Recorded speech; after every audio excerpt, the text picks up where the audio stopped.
Hello and welcome back to Turning Points, a series that looks at 25 important biblical events that serve as real turning points for human history. Last time we looked at the story of the flood, the cataclysmic response of God to the willful disobedience of humanity. You would think that living through something like the flood would have been a wake-up call for all humanity, but within a few generations, mankind was at it again.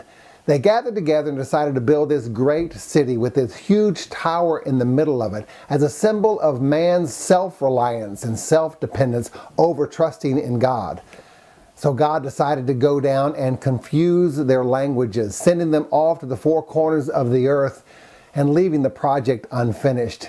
It gives some context to understanding the cultural and language differences that exist today. But most importantly, it reminds us that anyone who stands against God's authority and rightful place to rule will be met with his strong opposition. But in chapter 12, this list of genealogies comes to a grinding halt when everything seems to focus on one man, Abram. Abraham as we know him, well respected in Jewish scriptures, loved and appreciated by both Christians and Muslims as well. This one man becomes the focus of attention. It's almost as if before this time God is reaching out to and speaking to anyone who will listen. But starting in chapter 12, God decides to take a different plan of approach, choosing to build a relationship with one man in hopes of establishing a nation, a people that he can work with. You know, the key to all thriving relationships is trust. Without that, you never know where you stand with other people. You can never predict what they'll do or say. And so God's first order of business is to build a trusting relationship between him and Abram.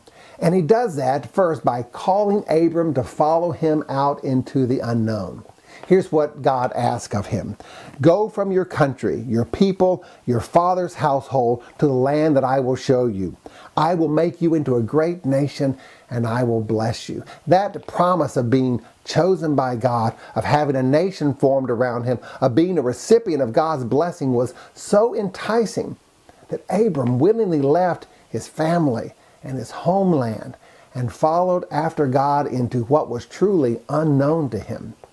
You know, steps of faith require us to move and act even before we have all the evidence laid out before us. And that's what Abram did here. In fact, the land that God brought him to was the land of Canaan, modern-day Israel. And God told Abram to look around and see all the land around him. And he says, one day, all of this land will belong to your descendants. And in response to that, Abram bowed down and he worshiped God. As time passed by, Abram settled in this land that was promised to him and his descendants. But Abram had no children or grandchildren to pass this land on to. He tried to work out a solution on his own by having a child with a servant girl, but that decision blew up in his face, and it still haunts the region even to today.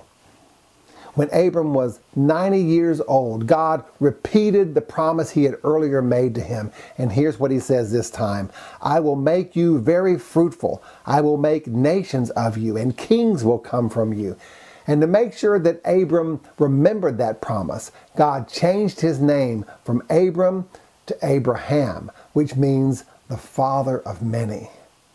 10 years later, when Abraham was 100 years old, he and his wife Sarah gave birth to a son, and they named him Isaac, which means laughter, because the thought of having a child at 100 years old is truly laughable.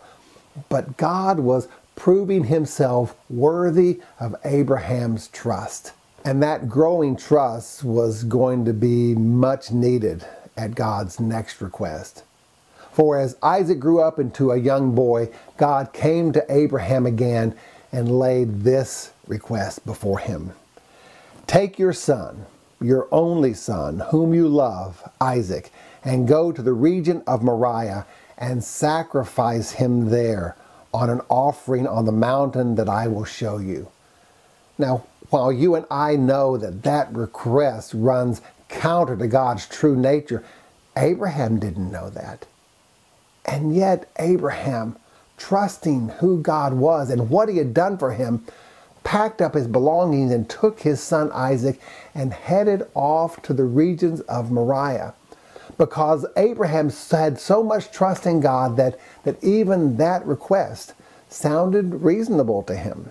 In fact, here's how the writer of Hebrews explains what was going on in Abraham's mind. Abraham reasoned that God could even raise the dead, and so, in a matter of speaking, he did receive Isaac back from the dead. And so Abraham arrived at Mount Moriah, built an altar there and laid his son on the altar, raised a knife above his son's body, ready to kill him at God's request, when a voice from heaven came down and said, "Do not lay a hand on the boy, do not harm him. Now I know that you trust me because you are willing to sacrifice your own son at my request." That's the kind of trusting friend God had been looking for. He had it earlier with Adam and Eve in the garden, Noah as well, who built this cargo ship on dry ground, and now Abraham, who willingly left his family at God's request, who waited in his old age for a promised son, and now was willing to sacrifice that son because he trusted that God could raise him from the dead. Now this Abraham had become the kind of trusting friend that God could use to build a nation. Some may ask, why is this man a turning point? Why this story? Well, for one reason, Abraham sets the gold standard for what it means to trust and follow after God. He wasn't a perfect person.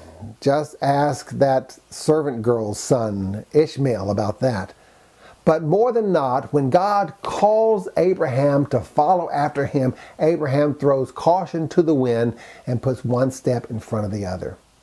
The writer of Hebrews in chapter 11 lists people, men and women, who are great examples of trusting, faithful people. Some people get a sentence. The king, great King David, just gets a footnote, but Abraham gets 12 whole verses. 25% of this chapter is spent reminding people how Abraham was a great man of faith, a trusting follower and friend of God. In addition to that, it is through Abraham that the Jewish nation is formed. Israel and the land of Canaan all trace its roots back to the promise once delivered to Abraham. In fact, it is through his great-great-grandson Judah that we trace the lineage of Jesus back. So both Jewish and Christian faiths all find their root in the person of Abraham and the promise delivered to him as one of great faith. But for me, the real reason the story of Abraham is a true turning point in human history is found in a small and oftentimes overlooked story that happened earlier on in his life, before he had children and descendants.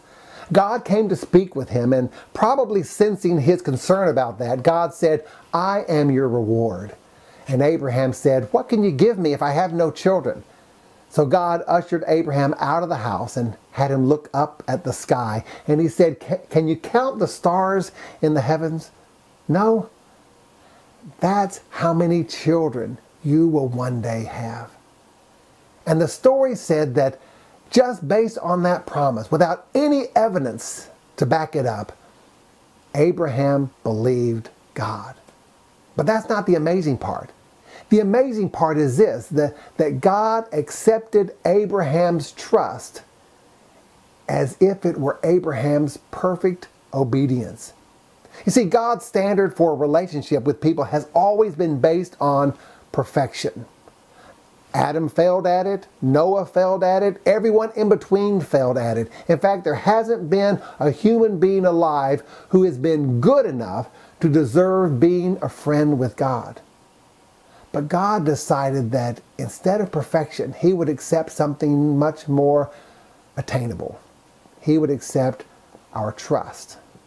So Abraham trusted God, and God said, "I can work with that." This is the first time in all of Scriptures that writers announce that God will accept faith as a substitute for human perfection, and it becomes the cornerstone of the gospel message that is revealed through Jesus centuries later.